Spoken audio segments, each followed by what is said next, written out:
तरज के नमूना बा कौनो दुल्ही बतावतिया कहले बिया का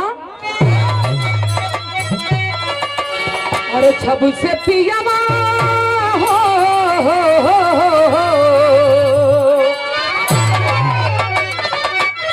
अरे छब से पियावा गईल परदेस जियरवा लागे ना हो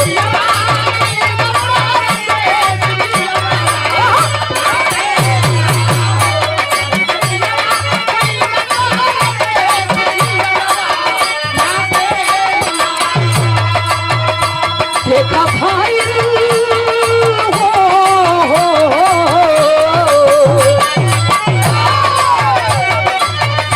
देखा भाई पगली के भेस जियरवा लागे ना हो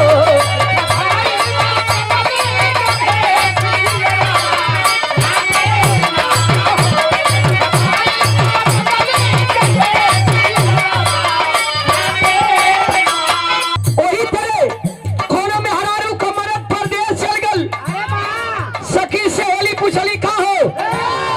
कैसन मारू काहे चेहरा का उदासी तोरे ठीक ठाक नहीं खेलागत दुल्ही कलश का बताई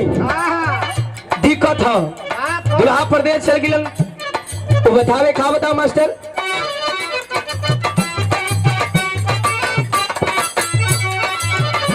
हेलो थोड़ा सा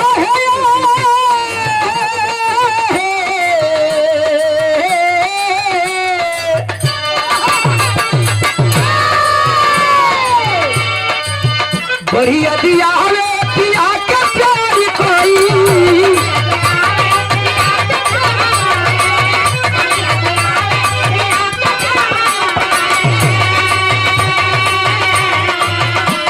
हमारे मन के हमारे गुरु लोग उपस्थित है दुल्ही बतावे बढ़िया दिया रे पिया के प्यारी कोई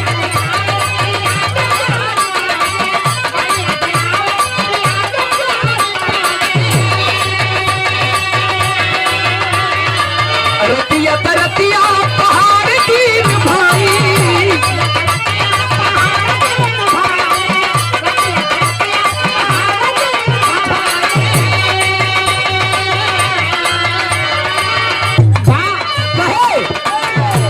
अरे रतिया तरतिया पहाड़ की भाई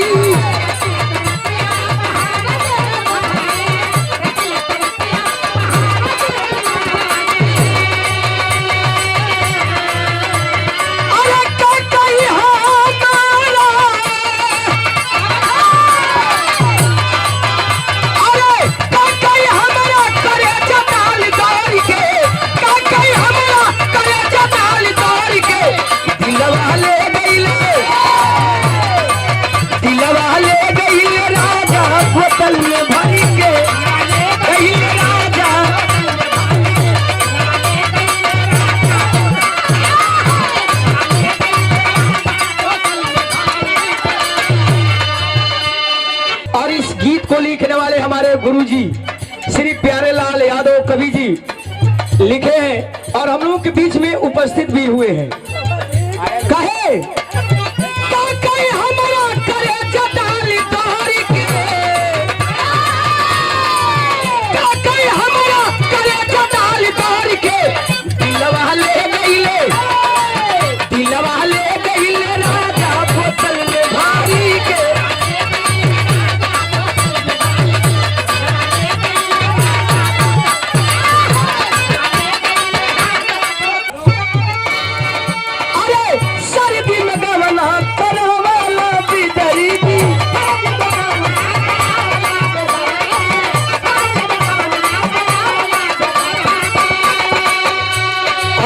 का पुरस्कार रापटगंज सोनभद्र से भैया दिलन बहुत प्रणाम। अरे सर्दी में गमना करावला बेदरीदी अरे छूटल रहे हमारे देहिया के हरदी